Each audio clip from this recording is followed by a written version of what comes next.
말 들어보셨죠? 또 루비콘 강을 건넜다 뭐 이런 얘기 들어봤을 겁니다. 그 옥타비누스의 결연한 각오 또 그런 결단 그런 명언이 거기서 나온 건데, 자, 우리는 이제 변하기 위해서 주사위는 던져졌어요. 이제 우리는 가나안 땅에 들어갈 수밖에 없습니다. 그리고 이제 땅을 차지하게 될 것이고, 이제 분배, 하나님이 우리에게 이제 지경을 넓혀주시면서 줄로 재어준 구역이 있다 그랬죠. 우리에게 애정하신 어떤 줄로 재어준 구역이 있습니다. 자, 그 땅을 우리가 차지하게 된다는 것이죠. 그래서 우리는 만반의 준비를 다하고 이제 전쟁에 돌입하게 되는 것이죠. 그러나 이제 한 번도 가보지 않는 길이기에 우리가 두려울 수밖에 없습니다.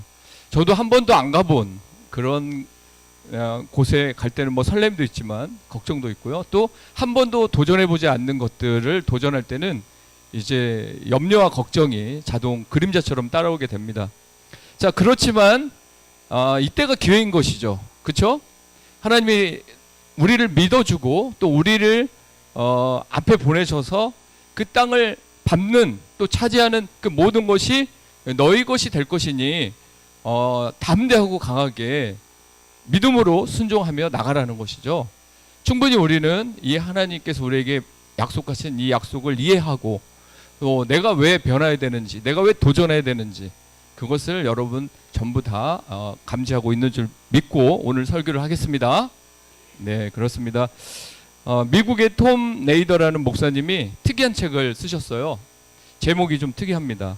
죽은 교회를 부검하라. 좀 세죠? 너무 세죠? 잘 되는 교회를 찾아봐라. 뭐 이러면 더 좋을 텐데. 근데 안 되는 교회가 많은가 봐요. 그래서 죽은 교회를 부검해 본 것 같습니다.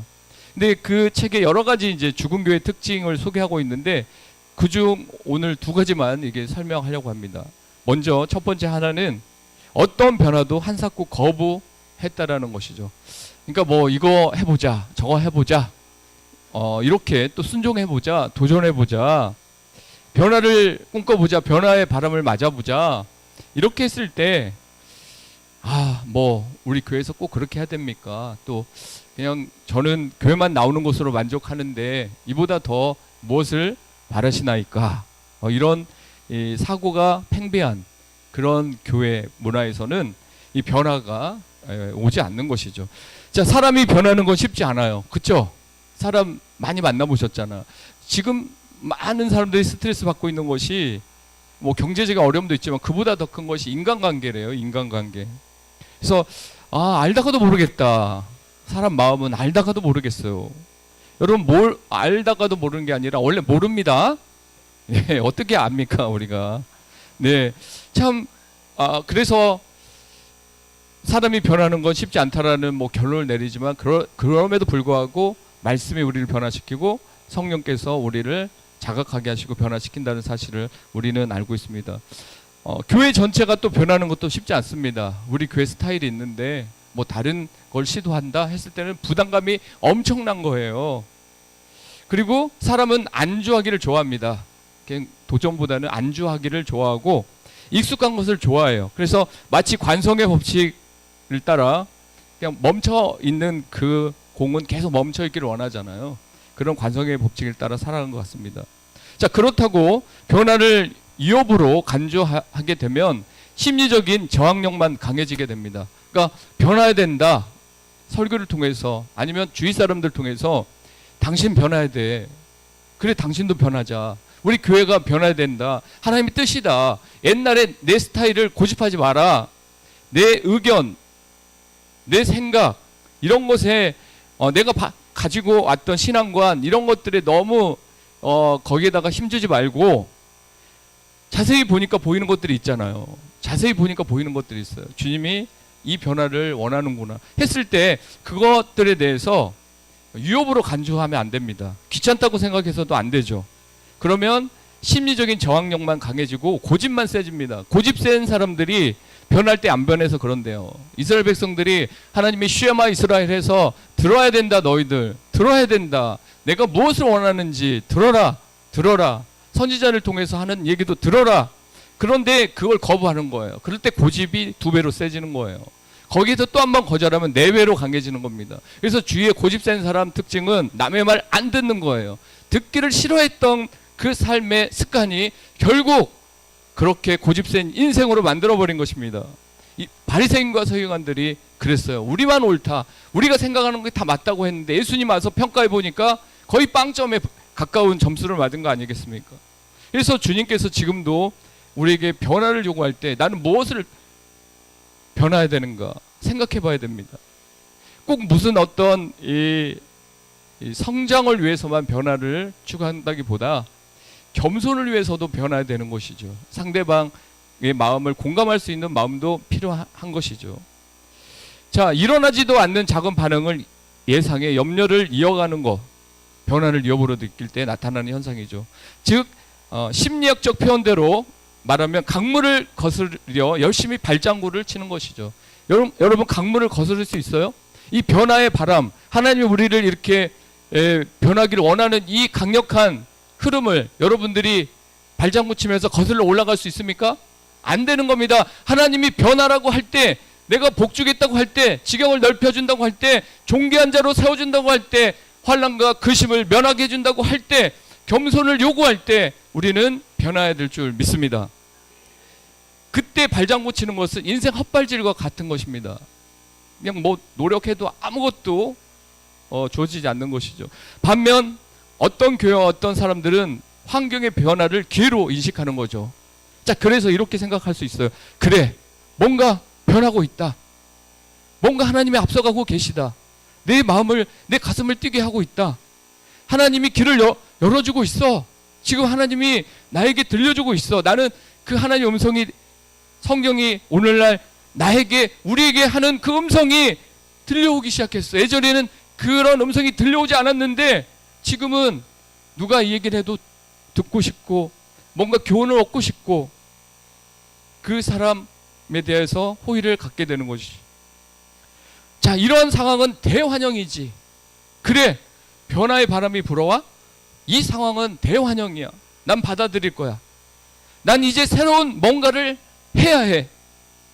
이런 변화의 흐름을 타는 사람, 이런 사람들은요 탐구 정신을 가지고 있고 또한 새로운 뭔가를 시도하는 개방성을 높여주게 돼 있습니다. 개방성 중요한 거죠.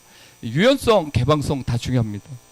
그렇습니다. 너무 우리가 개방해도 안 되지만 하나님께서 약속하고 그 흐름이 있는데 그때 마음을 열지 않고 꾹 닫아놓고 사는 것은 자기 성장을 포기한 거나 마찬가지고, 또 이런 기회가 올 때 탐구 정신이 강해요. 왜 하나님이 기회를 주시지? 왜 하나님이 우리 행복한 교회에게, 또 새해에 나에게, 우리 가정에게 뭔가를 요구하시지? 탐구하게 되는 거예요. 연구하게 되는 거예요. 그러면서 아, 그래, 기회다, 기회다. 어떤 분은 60년 만에 오는 기회, 어떤 분은 20년 만에 오는 기회도 될 수 있어요. 젊은이들에게는. 세대 간에 그런 거 없이 하나님은 우리에게 동일하게 기회를 준다는 것이죠. 우리 한번 다 따라하겠습니다. 변할 때 변하자. 도전할 때 도전하자. 아, 그렇습니다. 다 같이 그렇게 시작하면 다 같은 좋은 미래를 보게 될 것입니다. 지금 변화를 꿈꾸고 실현하기 딱 좋은 시즌이라는 사실을 꼭 기억하십시오. 자, 본문의 이스라엘의 모습은 이제 주사위는 던져졌어요. 모세는 죽었습니다. 그리고 여호수아가 이제 하나님의 음성을 듣고 리더가 됐습니다. 리더십을 발휘할 때가 됐습니다. 자, 그런데 그 모든 게 주어졌어도 이 긴장감은 어떻게 합니까? 이 긴장감. 와, 긴장된다. 이거 한 번도 안 가본 길인데, 아, 긴장되는데, 아, 어떡하지? 기대 반, 두려움 반 왔다 갔다 합니다. 아, 기대된다. 변화 꿈꿔보자 해놓고 아, 내가 변할 수 있을까? 또 두려움이 엄습해요. 기대 반, 두려움 반. 그러면서 과거 광야 시절에 가졌던 어떤 습관과 태도, 이런 사고로는 결코 가나안 정복에 뛰어들기가 역부족이라는 것을 인식하게 되죠. 여러분, 그렇습니다. 과거의 나의 어떤 스타일을 가지고는 또 새로운 어떤 미래에 도전하기에는 참 역부족이다. 그러면 새로운 준비, 새로운 결단, 새로운 마음, 또 하나님을 절대적으로 신뢰하는 그런 모든 것들이 좀 갖춰지면 조금 더 좋아지지 않겠습니까? 자, 그렇습니다. 새로운 지도자로 임받은 여호수아는 전쟁을 위한 만반의 준비와 전열을 가다듬는 시도를 지금 하고 있습니다. 그러면서 그 관리들에게, 이 관리들에게, 세테르라는 단어인데 이 군사가 아니고요, 그냥 관리들이에요. 그 관리들에게 이렇게 전하는 거예요. 모두가 열애 없이 가나안 땅에 들어갈 꿈을 꾸라고, 그리고 모두가 빠짐없이 하나님의 전략 전술을 따라 순종해야 된다고, 이렇게 이제 백성들에게 지시를 합니다. 하나님이 여호수아에게 지시했죠. 여호수아는 또 그 관리들에게 지시를 했습니다. 그 관리들은 이제 이스라엘 백성 진안으로 들어가서 많은 사람들에게 하나님의 꿈과 비전을 선포했습니다. 먼저 여호수아는 관리들을 이렇게 동원해서 명령을 했죠. 자, 그래서 가장 먼저 명령한 것은 사흘 후에 요단강을 건너 가나안 입성이 이루어질 것을 선포합니다. 사실 3일은 짧은 시간이죠. 이제 거의 다 왔다는 거예요. 이제 하나님께서 이제 이 요단 동쪽에서 서쪽으로 요단강을 건너서 드디어 이제 그 하나님이 약속했던, 아브라함에게 약속했던 그 약속이 이루어지는 직전에 있다는 것입니다. 근데 사실 3일은 너무 짧은 시간입니다. 3일 훨씬 더 걸렸어요. 근데 이게 무슨 표현일까요? 성경에 거짓말하나? 이렇게 생각할 수 있어요. 그렇지 않습니다. 이 관용적 표현이죠. 짧은 시간 안에 기적이 일어날 것이다. 짧은 시간 안에 어떤 역사가 일어날 것이다 라는 것을 관용적 표현으로 말하고 있습니다. 한 전쟁의 결과는 단순히 군사의 숫자나 전략에 의해서만 결정되지 않습니다. 여호수아가 그저 군사력 전투로 한번 해보자라고 이렇게 백성들을 독려한 게 아니라 하나님의 초자연적인 역사, 하나님의 초자연적 역사를 통해서 승리할 것을 말하고 있는 거죠. 현대의 불확실한 도전 속에서도 하나님의 도우심이 함께할 때 어떤 어려움도 극복하리라 믿습니다. 그렇습니다. 하나님이 주도적으로 이끄는 전쟁에서 한 번도 패한 적이 없죠. 자, 여호수아는 이제 두 번째로 두 지파 반에게 최전방에서 싸우라고 명령합니다. 임전태세를 갖추라는 거죠. 여러분 이제 여기에서 좀 약간 헷갈릴 수 있는 것이, 두 지파 반은 어떤 존재인가? 왜 여기서 불쑥 뜬금없이 두 지파 반이 튀어나오나? 이렇게 생각할 수 있는데, 이스라엘 백성 몇 지파로 돼 있죠? 12지파.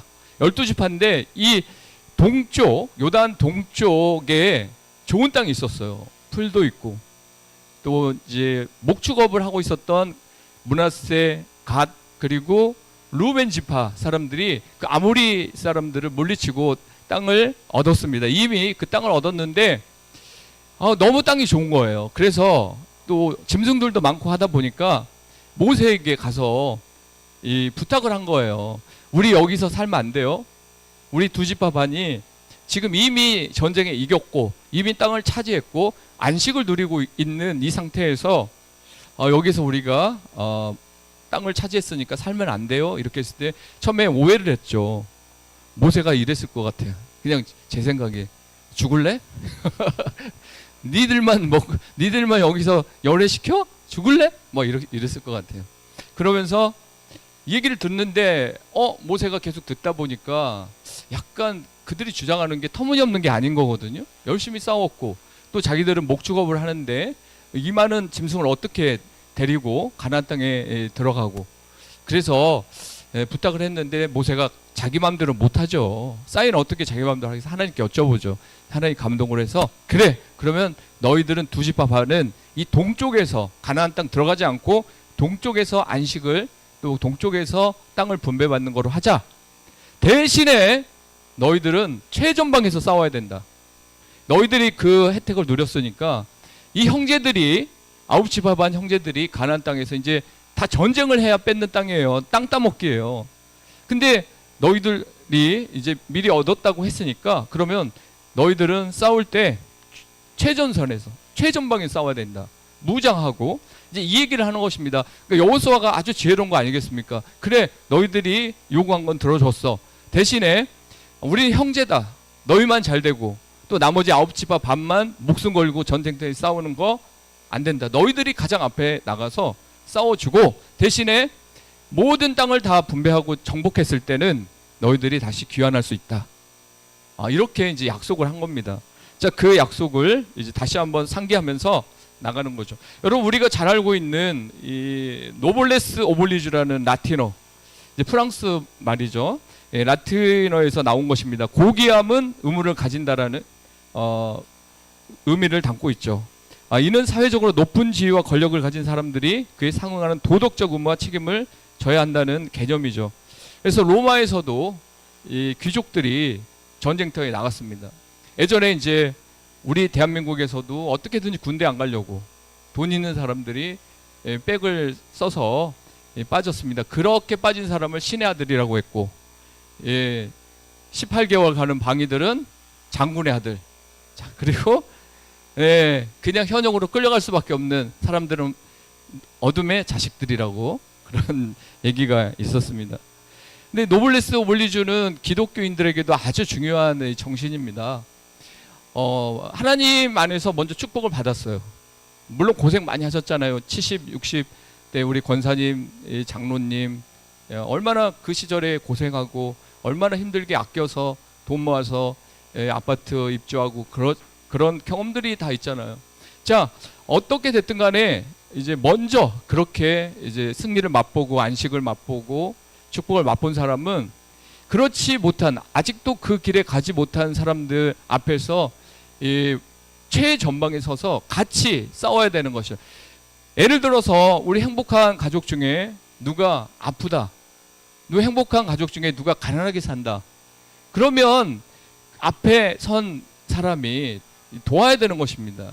아니, 자본주의 사회에서, 민주주의 사회에서 그런 억지가 어디 있습니까? 자기가 벌어 자기 먹고 살고 자기가 노력한 만큼 되는 거지. 내가 이렇게 땀 흘려 번 것을 왜 가난한 사람을 도우라고 하십니까? 그건 하나님 앞에 따지십시오. 하나님은 그런 말씀을 한 적이 없습니다. 그 부자의 책임론은 바로 그런 거예요. 그래서 저도 가끔씩 그런 생각을 했습니다. 내가 한 번도 안 돼본 부자, 그러나 부자들의 그 힘듦은 이해가 되더라고요.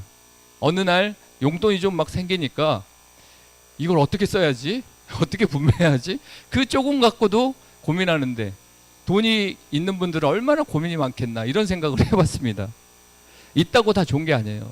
다 쓸 데가 있고 관리해야 되고, 있는 분들도 대출해서 다 살고 있어요. 자, 하지만 그럼에도 불구하고 내가 영적 귀족이 됐다, 또 영적 거부가 됐다, 물질적 어떤 부를 누리고 있다 하면은 그 책임은 뭐예요? 바로 돕는 것이죠. 이 두 지파 반은 이미 얻은 그 안식과 재물과 그런 것에 연연하지 않고 이스라엘 백성들이 가나안 땅에 정복할 때까지 끝까지 싸워야 됩니다. 그게 대략 7년이 넘는 시간입니다. 7년이 넘는 시간 가족과 떨어져서 그들 몸 바쳐 싸우는 것입니다. 자기들 이미 얻은 땅 거기서 누릴 수 있지만 모세도 여호수아도 하나님도 그건 안 된다.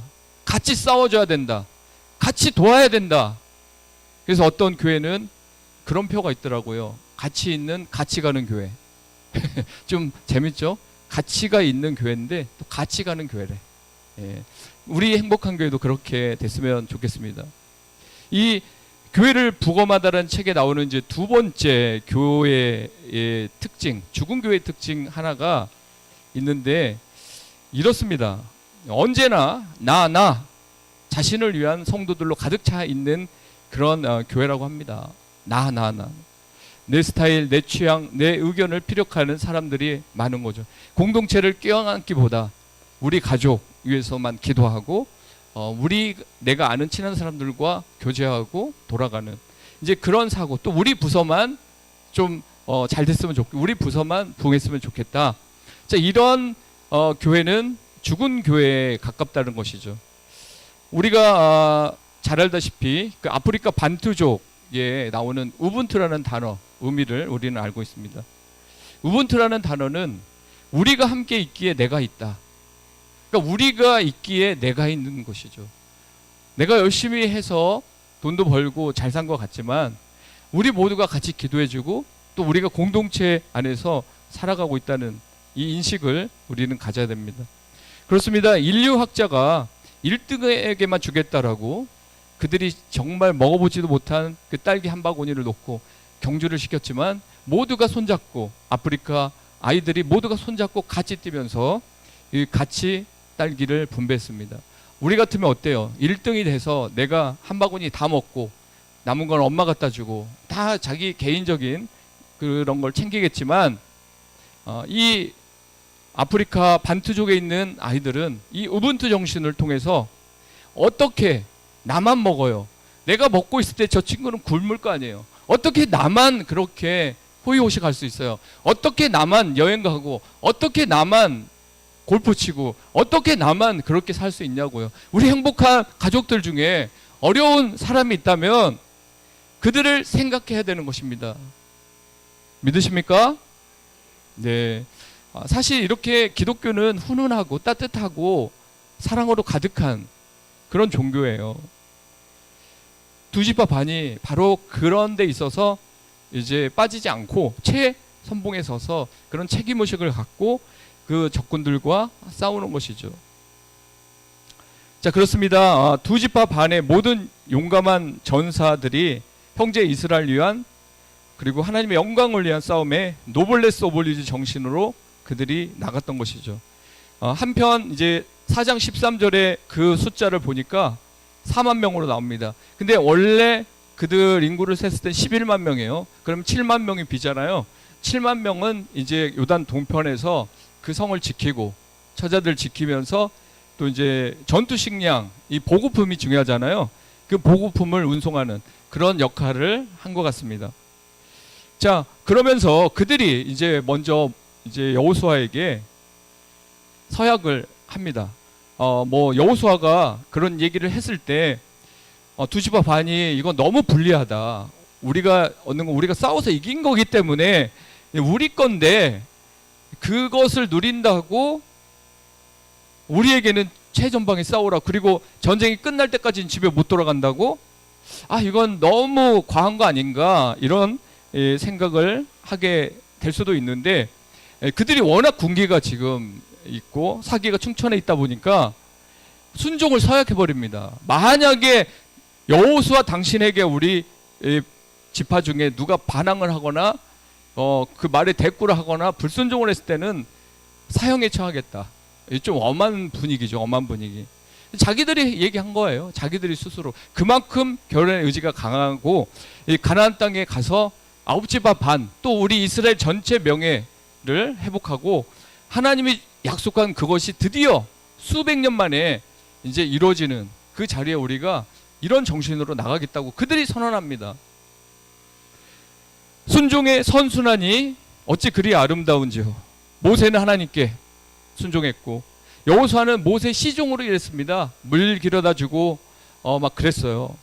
내가 진짜 모세 내가 물이나 길어다 주고 모세 옷이나 이렇게 들어서 이렇게 들고 가고 부관처럼 가방이나 들고 가는 이게 나에게 참 어울리지 않는다라고 생각했다면 여호수아가 순종하지 못했을 거예요. 근데 하나님의 사람 모세, 그 모세를 여호수아는 시종으로서 불평하지 않고 그냥 따랐습니다. 하나님이 다 보고 있었어요. 여러분 직장에서도 가정에서도 기분 나쁘다 막 이런 생각하지 마시고 너무 권위적이다 이런 생각으로 마음을 닫지 마시고 그냥 하나님이 보고 있어요. 하나님 보고 있어요. 그렇게 순종하면 하나님께서 그 사람에게 순종하는 사람을 붙여줍니다. 제가 느낀 건 하나님은 너무 정확해요. 내가 평상시 때 사람들에게 순종하지 않고 그 권위에 이렇게 도전하고 하면요, 나중에 내 밑에 있는 사람, 하물며 자식까지도 그렇게 도전하는 사람을 줍니다. 그때 내가 그랬는데 내가 당하는구나 이런 얘기 100% 듣거든요. 그래서 우리는 그런 대물림의 안 좋은 삶을 차단하기 위해서라도 먼저 우리가 그냥 순종하는 삶을 살아보는 겁니다. 이거를 하나님이 우리에게 원하시는 거죠. 여러분, 그 명마의 조건이 어떤 건지 아십니까? 우리는 대충 알고 있을 거예요. 명마의 조건을 제가 설명해 보면 아라비아 반도의 한 왕이 자신이 탈 명마를 구해 오라고 신하에게 지시했어요.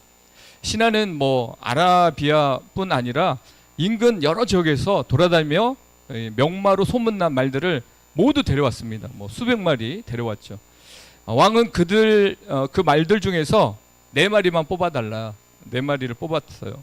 그 4마리 모두 힘도 좋고 늠름한 외양을 지녀 왕이 타기에 손색이 없었습니다. 왕은 자신이 탈 말을 직접 뽑기 위해 이제 한 가지 테스트를 준비했습니다. 말들을 마구간에 넣은 뒤 하루 동안 식사와 물을 주지 않았습니다. 말들은 거의 탈진 상태에 이르렀죠. 왕은 다음날 마구간에서 조금 떨어진 곳에 물과 먹이를 놓고 말들을 풀어주라고 명령을 했어요. 말들은 마구간에서 나오자마자 어떻습니까? 물과 먹이를 향해 맹렬히 달렸습니다. 그 순간 왕이 휘파람을 길게 불었어요. 멈추라는 명령입니다. 바로 죽겠는데, 목말라 쓰러지겠는데 바로 앞에 물이 있고 먹이가 있는데 거기서 휘파람을 불어버린 거예요. 평상시에는 모두 왕의 명령에 복종하던 말들이 여기에서부터 흔들리기 시작합니다. 야, 먹고 죽자. 먹고 죽자. 야, 이 앞에서 내가 그 왕한테 돌아가고 내가 충성된 말, 그게 중요한 게 아니라 먹는 게 목구멍이 포도청인데 먹는 게 낫지. 헷갈리기 시작합니다. 막 흔들리기 시작합니다. 마치 여러분이 하나님의 말씀을 듣고 하나님 이렇게 강권하시는데 그래도 내가 살아야지, 내 거 챙겨야지 막 고민하고 하나님 명령대로 내가 바로 갈 것인가, 아니면 내 거 챙기고 아니면 몇 년 후에 그건 다시 시도해 볼 것인가 막 고민하는 것처럼 그 말들도 아무리 명말하고 하지만 내가 죽겠는데 그 앞에 먹이가 있는데 여기서 먹고 돌아갈 수 있는데 먹으려니까 거기서 불었으니 얼마나 그들도, 그 말들도 헷갈렸겠습니까? 배가 고픈 나머지 왕의 명령을 무시하고 먹이를 향해 달려갔고 한 마리만 그 자리에서 멈췄다고 합니다. 그때 왕은 매우 흡족하며 신하에게 말을 했습니다. 흡족할까요? 안 흡족할까요? 하나님이 여러분을 볼 때 정말 상황은 현실은 순종할 수 없는데 순종해야 되겠다 했을 때 하나님 기뻐할까요? 안 기뻐할까요? 우리는 단순해져야 됩니다. 그리고 단호해져야 되죠. 단순히 너무 중요한 게 복잡하면 못해요. 막 또 생각을 돌리거든요. 그럼 못해요. 그냥 단순하면 돼요. 뭐 죽기밖에 더 하겠어? 하나님이 우주 천지를 만들었다는데 그 하나님 내가 의심한들 뭐 하겠어? 내 머리가 그렇게 뛰어난 것도 아니고 내가 가진 게 그렇게 많은 것도 아니고 한번 하나님 말씀 믿어보자. 믿어보고 결과를 보고 하자. 결과도 믿지도 않으면서 의심만 하고 복잡한 머리 굴리면 아무것도 유익이 되지 않는 것이죠. 왕이 말했습니다. 어려운 상황에서도 나의 명령을 먼저 듣는 저 말이야말로 나를 태울 자격이 있다. 저 말을 데려다가 먹이와 물을 주고 왕의 말에 어울리는 대우를 해주게나. 이렇게 명령했어요. 우리 정말 모습이었으면 좋겠습니다. 악조건에서 명마의 능력을 알아볼 수 있는 거죠. 이와 같이 고난 속에서도 그리스도의 말씀을 순종하는 아름다운 그리스도의 사람이 되십시오. 두 지파 반이 두려움이 있고 한 번도 가보지 않는 길이고 거기에는 철병거가 있고 경관 요새가 있고 이 거인이 있어요.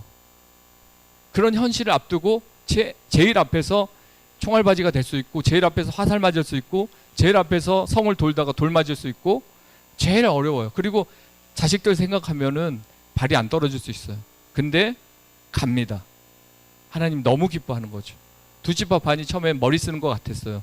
근데 머리 쓴 게 아니고 같이 죽고 같이 살자. 이 공동체의식, 지체의식을, 가족의식을 발휘하면서 이제 가나안 땅에 들어가서 백전, 백승, 백전 불태의 그 역사를 경험하게 되게 되는 것입니다.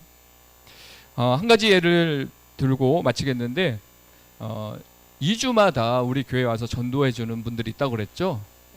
나이는 이제 70이 다 되시는 두 분 여집사님이십니다.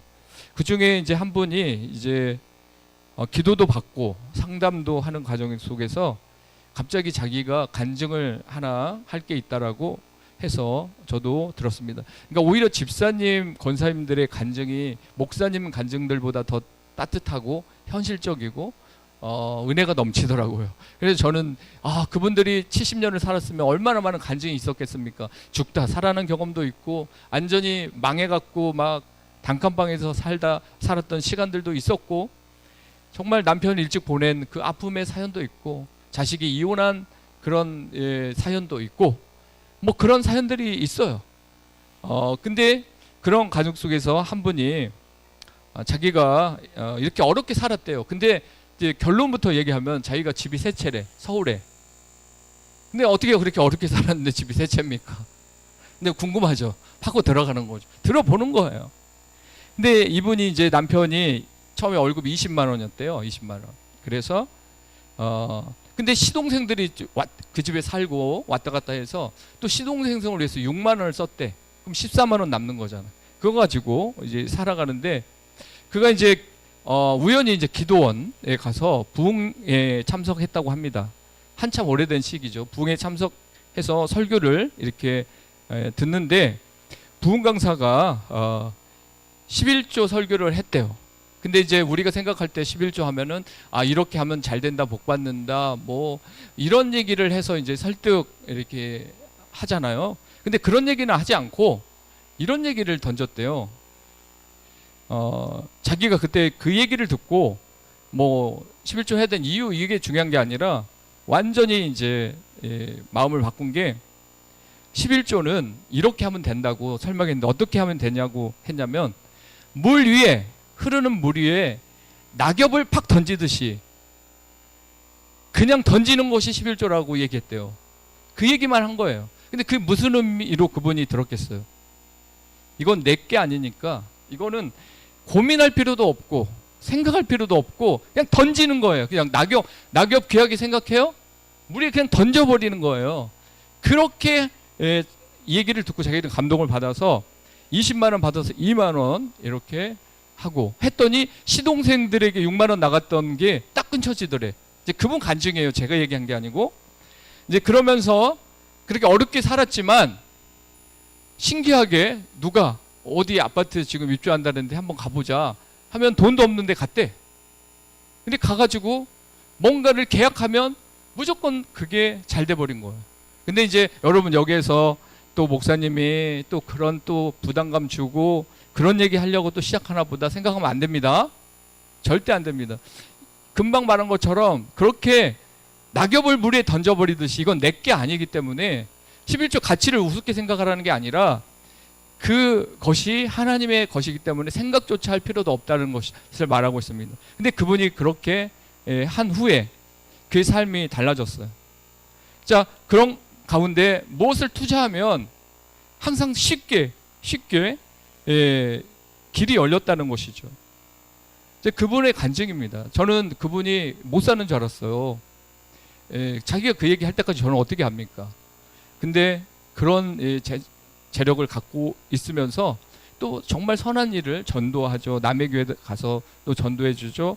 이런 간증을 이렇게 하는 걸 보면서 저는 이 간증이 저로서만 끝나는 게 아니라 우리 모두에게 같이 이어졌으면 좋겠습니다. 왜냐하면 이 변화라는 것이, 그래 성경만 읽자, 읽고 행하지 않으면 아무것도 아니라 그랬잖아요. 읽고 행하지 않으면 그거는 50%가 아니라 50% 이하예요.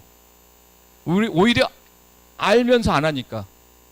차라리 우리는 행동하는, 순종하는 삶을 변화의 중심핵에 두어야만, 단순하게 그렇게 해야만 하나님이 그런 주실 복들을 우리가 누릴 수 있고요.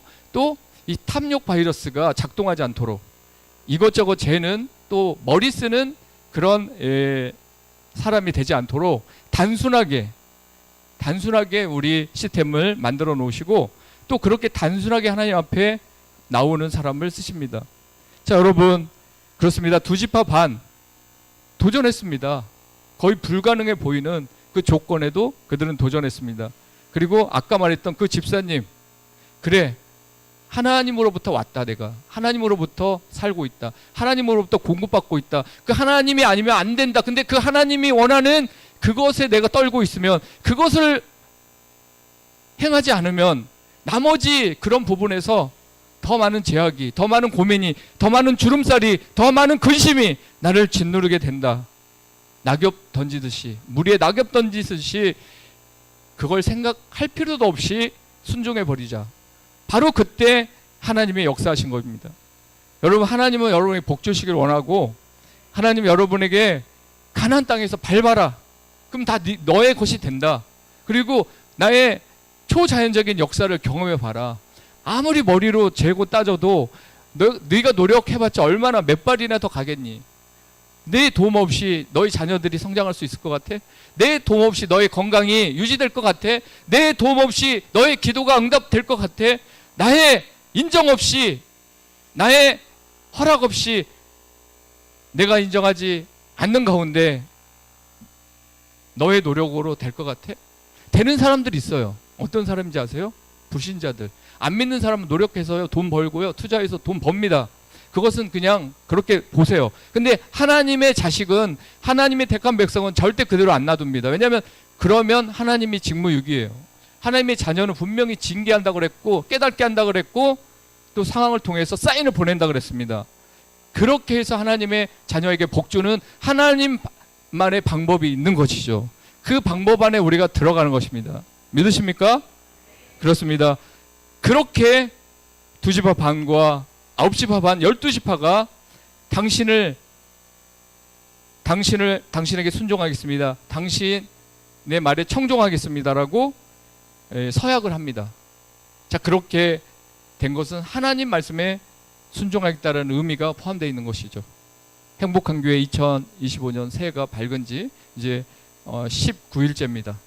계속 그 설렘과 또한 소망과 또 하나님으로부터 주어질 어떤 복들에 대한 기대감, 또 변화를 통해서 내가 이전보다 더 하나님 안에서 또 사람들 앞에서 존귀한 자가 되어야 되겠다라는 이런 마음 그대로 고스란히 가지시고 계속 우리 성경을 읽고 또 하나님 말씀에 순종하면서, 비록 순종하지 못하는 경우가 있더라도 우리가 서로 같이 셀 모임에 나누면서 다시 우리가 서로 마음을 다잡으면 분명히 주사위는 던져졌고 우리는 분명히 교회는 부흥하고 여러분의 꿈과 비전 하나님이 책임지고 여러분의 재정고, 여러분의 건강도, 여러분의 미래도 하나님이 붙잡으리라 확신합니다. 기도하겠습니다. 하나님 고맙고 감사합니다. 우리가 무엇이간데 이렇게 사랑하시고 또 그냥 안주하려고 하고 멈춰 서려고 하고 변화를 싫어하는 우리에게 다시 한번 이렇게 강권하시나이까. 그것은 하나님의 우리에게 약속하신 것을 주기 위한 하나님의 강권하심인 줄 믿습니다. 우리는 분명히 하나님께서 그냥 기투적 던져진 존재가 아니라 하나님께서 쓰시고자 한 그 계획 속에서 축복의 인생으로 이 땅에 태어났고 살아갑니다. 다시 한번 그걸 재발견하게 하시고, 재발견했으면 다시 한번 하나님 앞에 믿음으로 한번 도전해서 하나님이 일하시도록 하나님께 맡기고 나갈 수 있도록 하나님 주도적인 삶을 살아가게 하여 주시옵소서. 예수님의 이름으로 감사하며 기도합나이다. 하나님께 영광의 박수 올려드리겠습니다.